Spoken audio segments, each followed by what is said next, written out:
Long de plus de 150 km, le fleuve Hérault abrite des écosystèmes remarquables et constitue une ressource en eau fondamentale pour plus de 330 000 personnes. L'Hérault et ses affluents permettent l'irrigation de 6 000 hectares et la pratique d'activités de loisirs. Pêche, baignade, canyoning, navigation. Le fleuve joue ainsi un rôle central pour le cadre de vie et l'économie de son territoire. Le bassin versant de l'Hérault présente des visages très distincts, depuis les Cévennes au nord, puis l'Écosse, les gorges, la plaine viticole en descendant vers la mer, puis la côte, où il se jette dans la mer Méditerranée. L'Hérault possède de nombreux affluents, notamment la Vis et la Lergue. L'accès à la ressource en eau est un enjeu essentiel de l'adaptation au changement climatique. Celui-ci est d'ores et déjà perceptible sur notre territoire, il faut donc anticiper ses conséquences. Le SAGE, ou Schéma d'aménagement et de gestion des eaux, est un document visant à concilier la satisfaction des besoins et des usages, et la protection des milieux aquatiques. Une commission locale de l'eau, clé, composée d'élus et de représentants des usagers et de l'État, rédige le SAGE qui est approuvé par le préfet.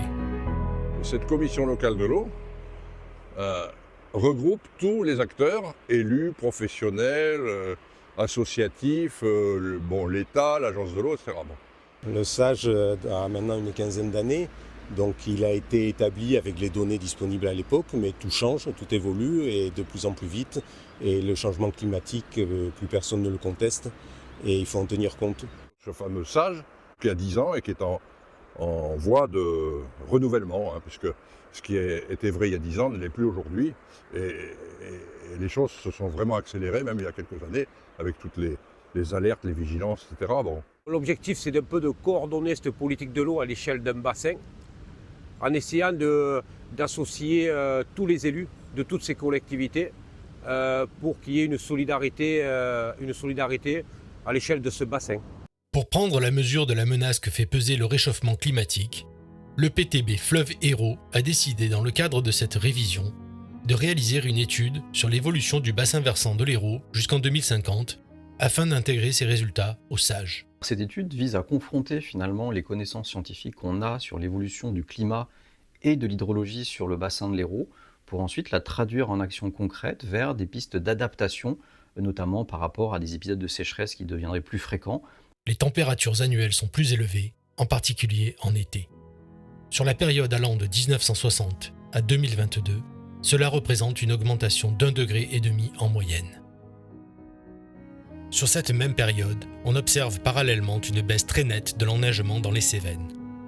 À l'échelle du bassin méditerranéen, les pluies extrêmes ont tendance à augmenter en fréquence et en intensité, aggravant le risque d'inondation déjà bien présent.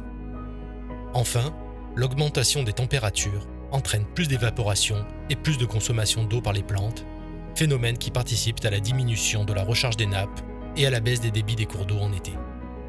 L'étude met en évidence une baisse des débits estivaux du fleuve et de ses affluents de plus de 20% ces 25 dernières années par rapport à la période précédente. Ces baisses vont très probablement se poursuivre dans les décennies à venir. Les principales conclusions en termes des changements climatiques observés et projetés dans le futur pour à la fois le bassin de l'Hérault, mais qui s'applique aussi à la région méditerranéenne, c'est une augmentation des températures de l'ordre plus 1,5 degré au cours du temps. Au niveau des pluies, on n'a pas forcément de signal très marqué sur une baisse des précipitations. En revanche, à cause de la hausse de température, on observe beaucoup plus d'évaporation d'une part et de transpiration par les végétaux, ce qui implique assez mécaniquement moins d'eau disponible et une baisse des débits.